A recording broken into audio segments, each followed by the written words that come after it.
Good morning. Coming up on Sunrise this morning, the latest on the Britons detained by Israel after the flotilla raid.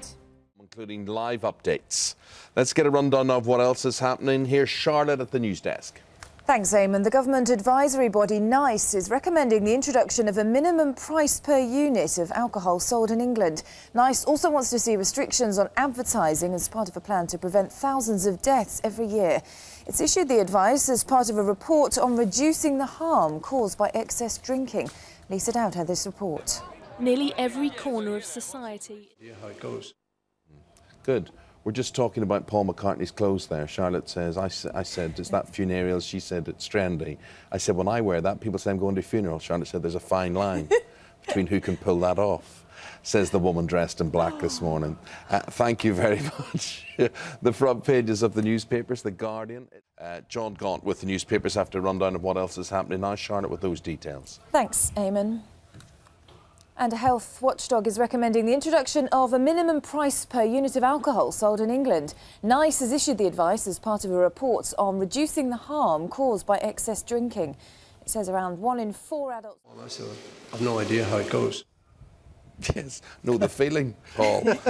Yeah, but autocue is a great thing. Do you know, I went to see Barbara Streisand once, and she had massive autocue everywhere.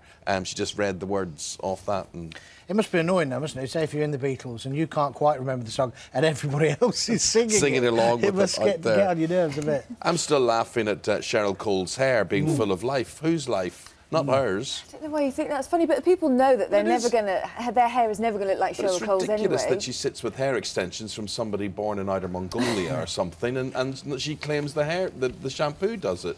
There you go. But anyway... Maybe that's what we need. That's hair extensions.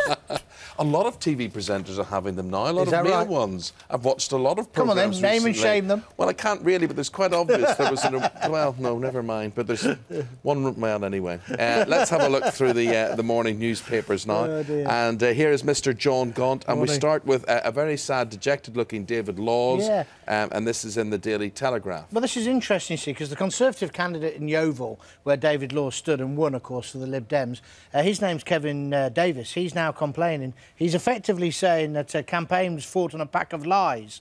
He says, Kevin Davis said that Mr Law's successful re-election attempt was built on the premise that he was a squeaky clean MP on expenses. Does Mr Davis not have a point? Well, I think he has a very good point, actually. You know, and this whole thing, if you look at the leaflet in the Daily Telegraph that Laws put out, he quotes all the expenses claims by other prominent Conservative MPs. He's a Lib Dem, of course. Meanwhile, he was trousering £40,000.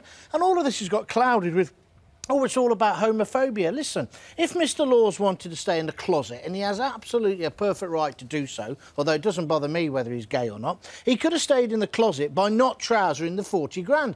By trousering the 40 grand, he's basically taken that money off British taxpayers. I've got absolutely no sympathy for this man. They're trying to make out now, oh, it's a terrible disaster, it's a personal disaster, it's this or that. No, he's a cheat.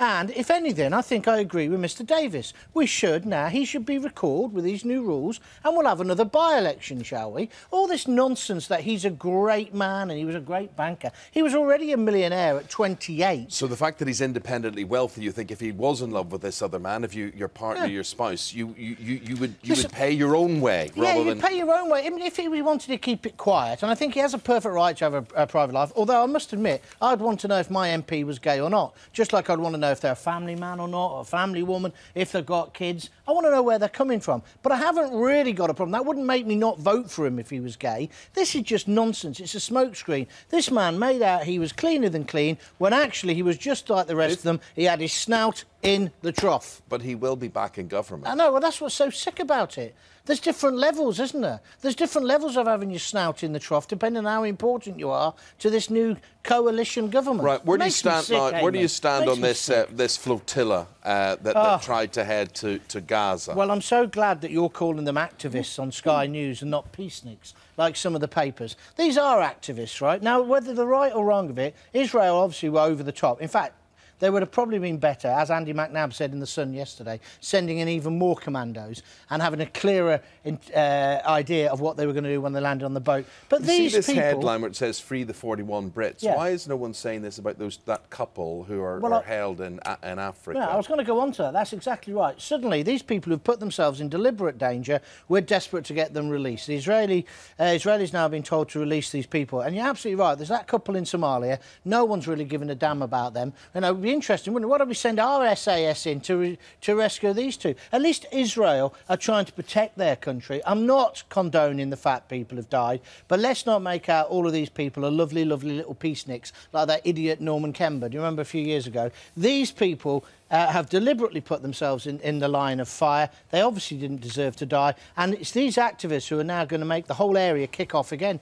Because don't forget, Hamas and Iran are backing Hamas. And that's the problem here. This is a very, very dangerous situation. And these people could have landed. The aid could have come in. They wanted to make an issue of it. The Israelis have fought back. They've messed it up. And it's a complete and utter But they have made mess. an issue of it, and a lot of people would say rightly so. Well, no. To highlight this this is like sixth form right. politics. OK, we'll move on then. We'll move on. Take it into the port they were allowed to. Your views, news@sky.com. Let us know this morning. Operation Playtime is the headline. What's the story? This is one of the most fantastic stories in the papers today. It makes you feel glad to be alive. Little Ryan Wells in Lewisham. He went down his park and it's a complete and utter mess, full of litter, broken glass, all the play equipment's broken. He took photos. He sent a letter, a handwritten letter to the Mayor of Lewisham saying, please, can you sort out this park? We want to play there. Can you give us some new equipment? And the Mayor was shamed into doing something about it. They're now going to spend 10 grand doing the park up. And little Ryan, he's gone even further now. He's now bidding for £50,000 from the People's Millions Lottery Fund to build a BMX bike track. This is real politics. This is grassroots politics. Except, well done to the young lad. Except, I think it's a waste of public money or council money to be doing that. Surely that's when you've got to organise community groups and people working for their benefits and that sort of thing. But hold on, let's not be harsh on the lad. What we want is grassroots community action here. This is a young lad and his family trying to do something better. What would be wrong now is if the council give the money and it's top down. Let's have it bottom up. I'm with you on that. And the community, as well as taking photos, I hope Ryan's going to help pick up the litter and tidy the place up. But let's applaud him. I think this is a great idea. I want to know what you think about Thea Walcott on the front page of The Sun, suited and booted. Well, I think it's a fantastic front page, but I do feel sad for him. But then again, he has been rubbish this season. He doesn't deserve to go. And I noticed in The Sun today, Piers Morgan, who's a massive Arsenal fan, says every Arsenal fan, hand on heart, would have to admit Theo hasn't been up to it. He went to the last World Cup. Most football fans felt that he wasn't the full Monty then. He can't possibly go this time. Although when you look at the squad, Sean Wright-Phillips, I'm not sure about that either. But then again, Fabio Capello, that's what he's being paid for. But yeah, you've got to feel sorry for the young lad. But to be honest, his form hasn't been there, has it, this year? OK. John Gaunt, certainly on form this morning. Your views on what he has to say, or you can watch him again in an hour's time. More stories from the papers. Good to see you, John. The website, skynews.com, what else is happening news-wise. I'll have the front pages of the papers for you after Charlotte with this. Good morning, Charlotte. Thanks, Eamon. Good morning. The government advisory body NICE is recommending the introduction of a minimum price per unit of alcohol sold in England. NICE also wants to see restrictions on advertising as part of a plan to prevent thousands of deaths every year. It's issued the advice as part of a report on reducing the harm caused by excess drinking. Lisa Dowd has the details. Nearly every corner of society is affected. Well, I've no idea how it goes. Yeah. I think it's just an excuse, you see. I think it's when people say, go on, do the frog chorus, that he then goes, oh, I'm really sorry, I can't remember how that one goes. You are a wit, you are. That's, it happens to all the greats, that. Elvis had that trouble as well. I sometimes at parties have that trouble. Do you? So, yes. Singing your greatest hits. Just for singing my greatest hits, forgetting the words. I never know the words to songs. I never have that problem, really. Just make them up as you go along or put lots of la-la-las in, whatever. Here come the newspapers, Guardian. Very much indeed. We've got John Gaunt coming your way with the newspapers very shortly. And I notice this time round you're not talking about the activists. You did last time. You were you'd taken a different line than most of the papers who were saying, get them home now, these 41 Britons. I'm just always fed up that Israel is always the enemy, isn't it, with the liberal liberal press in this country. Israel would just protect themselves. It went wrong.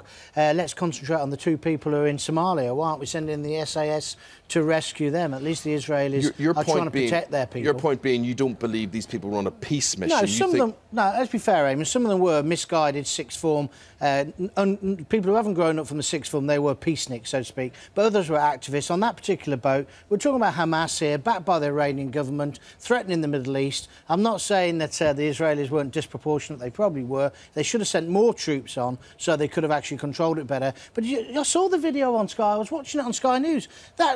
Those soldiers were getting a kick in. There were knives and there were bars being used against them. And Israeli soldiers are being injured as well in this by gunshot wounds. So clearly the activists stroke peaceniks grabbed the guns or had guns of their own. And so therefore, you know, let's not just condemn Israel. Let's just not condemn Israel. That's what John Gaunt, that's his take on this one. Let us know your views. Newsofsky.com. Charlotte standing by to pick up those emails, and more from John after a rundown of what else is happening news-wise. Charlotte. Thanks, Eamon. A health watchdog is recommending the introduction of a minimum price per unit of alcohol sold in England. NICE has issued the advice as part of a report on reducing the harm caused by it. So I've no idea how it goes. Excellent. Well, it must be awful to be like that and forget things. Maybe you could get the crowd, couldn't you, to sing along, I think. What's your name again? What?